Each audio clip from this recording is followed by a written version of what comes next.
Si tu te sens épuisé après chaque conversation avec lui, si chaque échange te laisse un peu plus petite, un peu plus confuse, un peu plus loin de toi-même, alors ce que je vais te révéler aujourd'hui va tout changer.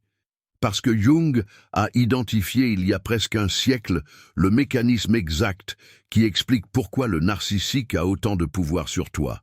Et ce mécanisme, une fois que tu le comprends vraiment, de l'intérieur, pas seulement en théorie, il perd instantanément toute son efficacité. Je suis psychologue clinicienne. J'ai passé 15 ans à accompagner des survivantes de violences narcissiques.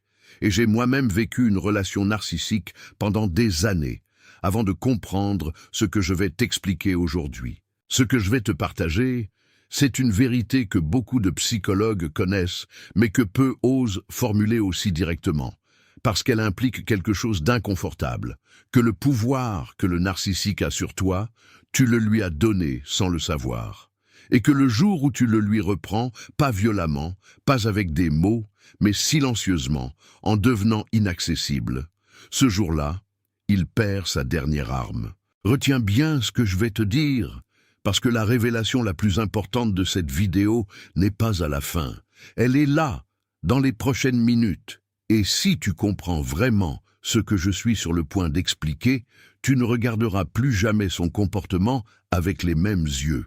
Peut-être que tu te demandes encore pourquoi ces mots te font autant d'effet. Même les mots que tu ne crois pas, même les accusations que tu sais fausses. Ils t'accusent de quelque chose d'absurde, et même si tu sais au fond de toi que c'est un mensonge, quelque chose en toi réagit. Tu te défends, tu expliques, tu cherches à lui faire comprendre, tu passes des heures à reformuler, à justifier, à chercher la combinaison de mots qui le fera enfin te voir correctement. Et à la fin de ces échanges, tu es épuisé. Lui, non. Peut-être que tu t'es demandé pourquoi tu es si affecté par son silence. Quand il décide de ne pas répondre, quand il t'ignore stratégiquement, tu te sens comme suspendu dans le vide. Tu vérifies ton téléphone. Tu rejoues la conversation dans ta tête. Tu te demandes ce que tu as fait de mal. Tu te demandes comment le récupérer, comment le calmer, comment réparer quelque chose que tu ne comprends pas tout à fait. Peut-être que tu as remarqué que ces provocations semblent toujours parfaitement calibrées pour te toucher exactement là où tu es le plus vulnérable. Comme s'il savait exactement quel bouton appuyer pour te faire sortir de toi-même. Et c'est parce que c'est exactement ce qu'il fait. J'ai vécu exactement la même chose, ce sentiment d'être joué comme un instrument, d'être prévisible à mes propres yeux, de me voir réagir encore et encore de la même façon, de me promettre que cette fois, je ne réagirai pas, et de réagir quand même. Cette impuissance face à mes propres émotions était peut-être la chose la plus déstabilisante de toute cette relation, plus que ces mensonges, plus que ces trahisons, ne plus me reconnaître dans mes propres réactions. Et puis, j'ai compris quelque chose qui a tout changé, quelque chose que Jung avait formulé avec une précision remarquable. Et je veux te le partager aujourd'hui, parce que cette compréhension-là est le début de ce que j'appelle l'inaccessibilité. Le narcissique n'a pas de pouvoir sur toi, il a un pouvoir sur tes réactions, et ces deux choses sont absolument différentes. Laisse-moi t'expliquer ce que ça signifie réellement. Le narcissique fonctionne grâce à ce que la psychologie appelle le supply narcissique. Nous en avons déjà parlé dans d'autres vidéos. Mais aujourd'hui, je veux aller plus loin dans la compréhension de ce mécanisme. Parce que la plupart des gens comprennent le supply narcissique comme l'attention que le narcissique cherche. C'est vrai, mais c'est incomplet. Le supply narcissique, c'est n'importe quelle réaction de ta part qui confirme que tu es dans son champ émotionnel, que tu penses à lui, que tu ressens quelque chose à cause de lui, que ton monde émotionnel tourne, même partiellement, autour de lui. Ta colère est du supply, ta tristesse est du supply, ton amour est du supply, tes reproches sont du supply, tes explications sont du supply, même ton mépris, si tu le lui exprimes, est du supply. Et c'est précisément pour cette raison que ces provocations ne visent pas à te blesser pour te blesser. Elles visent à obtenir ta réaction. parce que ta réaction, n'importe laquelle, lui dit « Tu existes dans mon monde émotionnel. Tu as une prise sur moi. Tu comptes. » Jung avait décrit ce mécanisme dans ses travaux sur la dynamique psychologique entre deux personnes. Il avait observé que certaines personnes ont une capacité à se nourrir de l'énergie émotionnelle des autres, une capacité à extraire de la vitalité psychologique à travers les conflits, les drames, les réactions. Il avait aussi identifié que cette dépendance à l'énergie de l'autre est le signe d'un ego fragile, d'un système intérieur incapable de se nourrir lui-même, incapable de générer sa propre validation. Et c'est là que se trouve le cœur de tout ce dont je veux te parler aujourd'hui. Le narcissique est comme une pile rechargeable qui ne peut pas se recharger elle-même. Il a besoin d'une source extérieure d'énergie. Et cette source, c'est toi. Ou plutôt, c'était tes réactions. Alors, dis-moi, qu'est-ce qui arrive à une pile rechargeable quand la source d'énergie disparaît? Elle se vide. C'est exactement ce qui se passe quand tu deviens inaccessible. Et c'est pour ça que l'inaccessibilité n'est pas une stratégie de vengeance. C'est une vérité psychologique. Mais attention, parce que beaucoup de femmes que j'ai accompagnées confondaient l'inaccessibilité avec quelque chose d'autre. Et cette confusion peut te faire perdre beaucoup de temps et d'énergie. L'inaccessibilité n'est pas l'indifférence forcée. Ce n'est pas te forcer à ne pas réagir tout en brûlant à l'intérieur. Ce n'est pas serrer les dents et faire semblant que ça ne te touche pas. Ça, c'est de la répression. Et la répression ne guérit rien, elle accumule. L'inaccessibilité n'est pas non plus le mépris affiché. Ce n'est pas lui montrer que tu ne te laisses pas affecter, en espérant qu'il le voie. Parce que dès l'instant où tu veux qu'il voie quelque chose, tu es encore dans son champ. Tu es encore en train de jouer dans son univers. La véritable inaccessibilité, celle que Jung appelait indirectement dans ses travaux sur l'individuation, c'est quelque chose de beaucoup plus profond. C'est le moment où tu cesses genuinement d'avoir besoin de sa validation pour te sentir réel. Et ça, crois-moi, c'est la chose qui terrorise le plus le narcissique. Pas ta colère, pas ton départ, pas tes reproches, mais ce moment où il réalise que tu n'as plus besoin de lui pour te voir. En 15 ans de pratique clinique avec des survivantes de violences narcissiques, j'ai identifié 3 mécanismes spécifiques que le narcissique utilise pour t'empêcher d'atteindre cette inaccessibilité. 3 techniques de maintien de la prise émotionnelle. Et je vais te les révéler une par une parce que les connaître est la première étape pour leur retirer leur efficacité. La première technique s'appelle la provocation de la défensive. Et c'est probablement la plus courante, la plus visible, celle que tu reconnais le plus facilement. Le narcissique te fait une accusation, pas n'importe laquelle, une accusation qui touche directement une valeur fondamentale pour toi. Il t'accuse d'être mauvaise mère si tu es profondément investi dans ta maternité.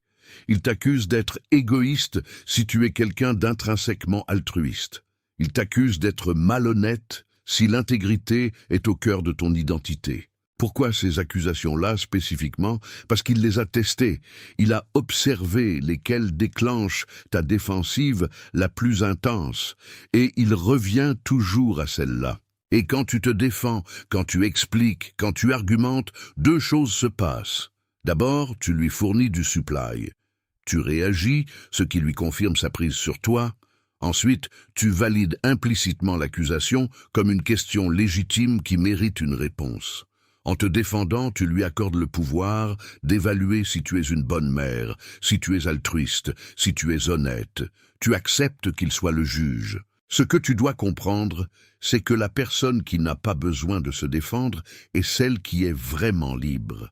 La vraie réponse à une accusation injuste, quand on est inaccessible, ce n'est pas l'explication, c'est le silence intérieur. Cette conviction tranquille que tu sais qui tu es, et qu'il n'a ni le pouvoir ni l'autorité de définir ton identité. Jung avait dit « Qui regarde à l'extérieur rêve, qui regarde à l'intérieur se réveille ». La défensive perpétuelle, c'est regarder à l'extérieur. C'est chercher dans ses yeux la confirmation que tu as tort ou raison. L'inaccessibilité, c'est regarder à l'intérieur. C'est ta propre certitude qui n'a pas besoin de son accord. Retiens ça, parce que ça va te servir dans quelques instants. La deuxième technique s'appelle l'instabilité émotionnelle programmée, et celle-ci est plus subtile, plus difficile à détecter, et pour beaucoup de femmes que j'ai accompagnées, la plus difficile à désactiver. Le narcissique crée délibérément un environnement d'imprévisibilité. Il est chaud un jour, glacial le lendemain. Il est affectueux le matin, distant le soir. Il te complimente aujourd'hui, il dévalorise la même chose demain. Et cette alternance n'est pas aléatoire, même si elle peut le sembler. Elle est la technique de maintien du lien traumatique dont nous avons parlé dans d'autres vidéos. Parce que dans un environnement stable et prévisible, ton cerveau se détend. Il n'a pas besoin d'être en état d'alerte permanent. Il peut se concentrer sur autre chose que la surveillance de l'environnement. Mais dans un environnement imprévisible, ton cerveau reste en hypervigilance. Il est constamment en train de scanner les signaux. Il essaie de détecter le pattern, de trouver la règle qui permettrait de prédire ce qui va se passer. Et cette occupation permanente du cerveau fait que tu penses à lui énormément. Et cette pensée permanente est du supply. L'instabilité programmée te maintient dans un état d'anxiété de fond qui ressemble à de l'attachement. Cette anxiété qui se présente comme « je veux comprendre »,« je veux résoudre »,« je veux retrouver la version douce de lui » est en réalité la manifestation du lien traumatique. Et ce lien, le narcissique en a besoin pour que tu restes dans son orbite émotionnelle. Comment devenir inaccessible face à l'instabilité programmée? En renonçant à chercher le pattern, en acceptant que son comportement ne réponde à aucune logique que tu peux décoder, non pas parce que tu n'es pas assez intelligente, mais parce qu'il n'y a pas de logique à trouver. Son imprévisibilité n'est pas un problème à résoudre, c'est un outil de contrôle. Et dès l'instant où tu arrêtes de chercher à le résoudre, tu lui retires son efficacité. Ça va faire mal, mais c'est la vérité dont tu as besoin. La paix que tu cherches dans la compréhension de son comportement n'existe pas dans ses explications. Elle existe dans ton acceptation que certaines personnes ne fonctionnent pas d'une façon que tu peux réconcilier avec ta propre façon d'aimer. La troisième technique s'appelle la réactivation de la blessure originelle. Et c'est celle que les narcissiques utilisent avec la précision d'un chirurgien. Au cours d'une relation, le narcissique apprend les blessures profondes de sa partenaire, la peur d'être abandonnée, le sentiment de ne jamais être suffisante, la culpabilité héritée de l'enfance, le besoin profond d'être comprise et validée. Il apprend ses blessures pendant la phase de love bombing, quand il se montrait attentif, curieux, ouvert, quand il semblait vouloir te connaître vraiment. Et ensuite, il utilise cette connaissance intime comme une arme. Il réactive exactement ces blessures-là au moment où il a besoin d'une réaction de ta part. Il dit précisément la chose qui touche à ta peur d'être abandonné. Il prononce exactement les mots qui réveillent ton sentiment de ne jamais être suffisante. Il formule ses accusations d'une façon qui résonne parfaitement avec ta culpabilité héritée. Et cette activation de la blessure originelle est quasi automatique. Elle court-circuite ta pensée rationnelle. Tu sais qu'il manipule, tu sais que c'est une technique, et pourtant tu ressens. Et ce ressenti, même quand tu le reconnais comme une manipulation, est du supply. Comment l'inaccessibilité se construit face à cette technique? Pas en supprimant le ressenti. Le ressenti est humain et légitime, mais en reconnaissant l'origine de ce ressenti. En te disant « cette douleur que je ressens maintenant, elle n'est pas nouvelle. Elle vient de loin. Elle existait avant lui, et lui l'a appris pour l'utiliser, pas pour la guérir. » Et cette conscience, cette distance entre le ressenti et l'action, entre la douleur et la réaction, c'est le début de l'inaccessibilité réelle. J'ai vu cette distance se construire chez des dizaines de femmes dans mon cabinet. Ce n'est pas une transformation instantanée, c'est un processus. Mais le moment où une femme réalise qu'elle peut ressentir la douleur que le narcissique cherche à activer et choisir de ne pas réagir à cette douleur, ce moment-là est l'un des plus puissants que j'ai jamais été privilégié de témoigner en 15 ans de pratique clinique. Et voici la vérité qui change tout, ce que j'appelle le point de retournement de cette vidéo. Tu as passé tout ce temps à te demander comment récupérer du pouvoir dans cette relation, comment lui faire comprendre qui tu es, comment le changer, comment rendre cette relation supportable ou fonctionnelle ou aimante. Mais le pouvoir qu'il t'a volé n'a jamais été le sien. Il ne t'a jamais appartenu à toi non plus, en fait. Il appartient à qui tu es vraiment, sous toutes les couches de réactions conditionnées, sous la peur, sous la défensive, sous l'épuisement. Et la seule façon de le récupérer, c'est de cesser de le chercher dans son regard. Jung avait écrit « La rencontre avec soi-même est l'une des expériences les plus désagréables ». Parce que la rencontre avec soi-même implique de traverser toutes les couches de ce que nous avons construit pour survivre. Toutes les adaptations, toutes les réactivités conditionnées, tous les automatismes émotionnels. Et sous tout ça, il y a quelque chose qui était là avant lui, quelque chose qui n'a jamais eu besoin de sa validation pour exister. C'est ça, l'inaccessibilité réelle. Pas une armure, pas une froideur, pas une stratégie. C'est le retour à soi-même. Et quand tu y arrives, même partiellement, même quelques minutes par jour au début, le narcissique le sent. Parce que ces techniques ne fonctionnent plus de la même façon. Et ça, pour lui, est terrifiante. Tu viens de comprendre les 3 mécanismes que le narcissique utilise pour maintenir sa prise émotionnelle sur toi. La provocation de la défensive. L'instabilité émotionnelle programmée, la réactivation de la blessure originelle. Et tu viens de comprendre pourquoi l'inaccessibilité réelle, celle qui vient de l'intérieur, est la seule chose qui lui retire vraiment son pouvoir. Ces vérités sur la psychologie du narcissisme, elles ont le pouvoir de libérer des femmes qui souffrent en silence. Si cette vidéo t'a aidé, si elle a mis des mots sur quelque chose que tu vivais sans pouvoir le nommer, je te demande de m'aider à continuer ce travail. Le Super Thanks en bas de cette vidéo est ton signe que ces vérités doivent continuer à exister, à circuler, à atteindre celles qui en ont besoin.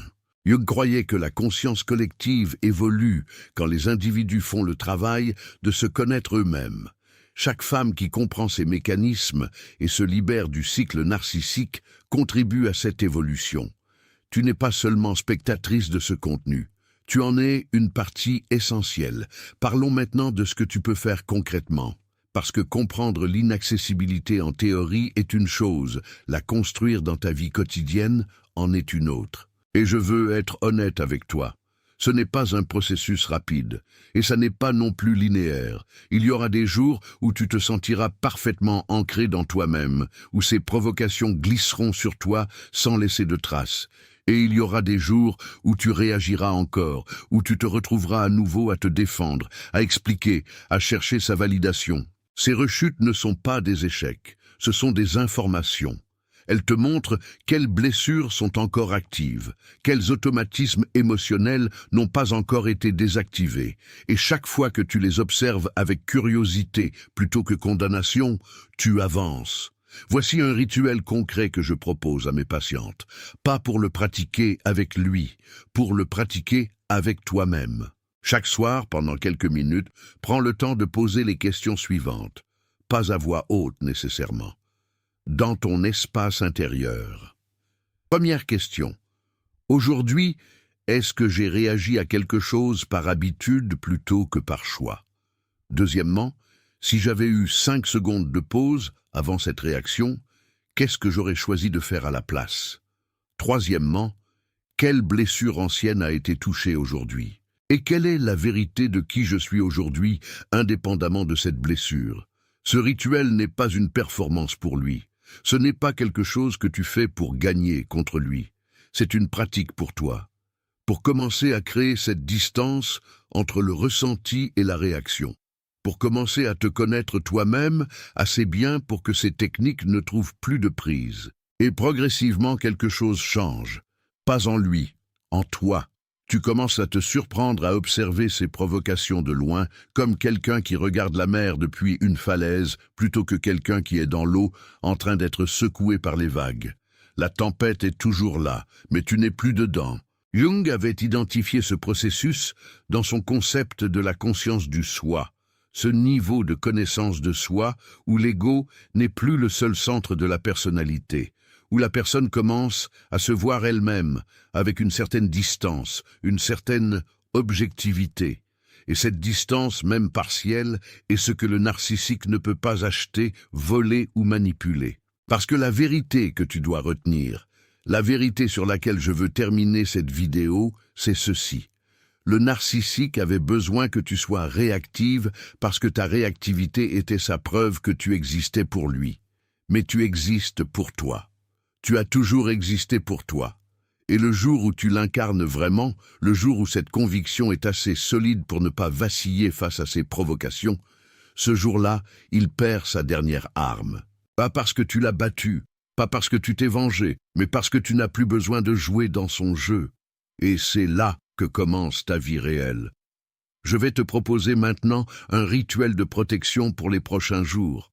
Pas une technique pour l'affronter, une pratique pour te protéger toi. Chaque matin, avant de regarder ton téléphone, avant de vérifier s'il a envoyé quelque chose, avant de te plonger dans le monde extérieur, prends 30 secondes. Une seule main sur le cœur. Et dis-toi à voix basse ou intérieurement, une seule phrase. Aujourd'hui, je choisis mes réactions. Elles m'appartiennent. Ça peut sembler simple, trop simple peut-être, mais cette phrase, répétée chaque matin, fait quelque chose à ton cerveau. Elle lui rappelle, avant que la journée commence, que tu as une agence, que tu n'es pas obligé de réagir automatiquement, que chaque réaction peut être précédée d'un choix. Et le soir, après ton rituel de questionnement, une deuxième phrase. Peu importe ce qui s'est passé dans la journée, peu importe si tu as réagi comme tu ne voulais pas, dis-toi, je suis plus proche de moi aujourd'hui qu'hier, et demain, je serai encore un pas plus proche. Parce que l'inaccessibilité ne se construit pas en une nuit. Elle se construit un jour après l'autre, une prise de conscience après l'autre, une réaction choisie après une réaction automatique, progressivement, patiemment. Et voici ce que je sais après 15 ans de ce travail. Chaque femme qui s'engage dans ce processus, chaque femme qui choisit de se connaître elle-même assez bien pour que le narcissique ne trouve plus de prise, finit par arriver à ce point. Ce point où son monde émotionnel n'appartient plus à celui qui a essayé de le coloniser. Jung avait dit « L'ombre est la chose qu'une personne n'a aucune envie d'être ». Pour le narcissique, son ombre, c'est sa dépendance, son vide, son incapacité à exister sans le regard des autres. Et quand tu deviens inaccessible, quand tu lui retires le miroir dans lequel il se regardait, tu l'obliges à faire face à son ombre. Et ça, c'est la chose qu'il craint le plus. Tu n'as pas à lui faire du mal pour l'atteindre. Tu as juste à guérir. Il y a une dernière chose que je veux te dire avant de terminer. Quelque chose que j'aurais voulu que quelqu'un me dise pendant les années où j'étais dans cette relation. L'inaccessibilité que tu vas construire ne va pas te rendre froide. Elle ne va pas te rendre incapable d'aimer. Elle ne va pas t'isoler ou t'empêcher de te connecter aux autres. Au contraire.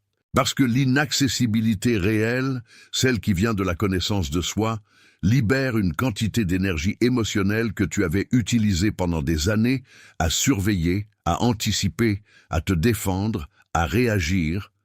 Et quand cette énergie est libérée, elle peut aller ailleurs, vers des personnes qui la méritent, vers tes projets, tes passions, ta créativité, vers toi-même, vers cette partie de toi qui attendait patiemment que tu aies enfin du temps pour elle.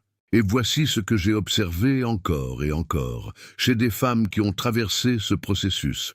Les relations qui viennent après sont différentes, pas parce qu'elles ont rencontré des personnes parfaites, mais parce qu'elles se sont rapprochées d'elles-mêmes, et donc elles reconnaissent mieux ce qui est vrai et ce qui est performance. Elles ressentent la différence entre quelqu'un qui les voit vraiment et quelqu'un qui cherche un miroir, entre quelqu'un qui aime et quelqu'un qui capte. Cette reconnaissance-là est le cadeau inattendu de tout ce que tu as traversé. Cette expérience douloureuse t'a donné quelque chose que peu de personnes possèdent, une capacité à lire les dynamiques relationnelles avec une lucidité que ceux qui n'ont jamais traversé ça n'ont pas encore développée. Jung avait dit que la souffrance est souvent le chemin le plus direct vers la connaissance de soi. Je ne dis pas que ta souffrance était nécessaire. Je dis qu'elle ne sera pas vaine si tu choisis de la transformer en conscience. et tu es déjà en train de le faire. Dis-moi dans les commentaires, lequel des 3 mécanismes as-tu le plus reconnu dans ta propre expérience? La provocation de la défensive, l'instabilité émotionnelle programmée ou la réactivation de la blessure originelle? Et si tu as commencé à construire ton inaccessibilité, raconte comment ça s'est passé. Tu ne sais pas combien de femmes ton témoignage peut aider.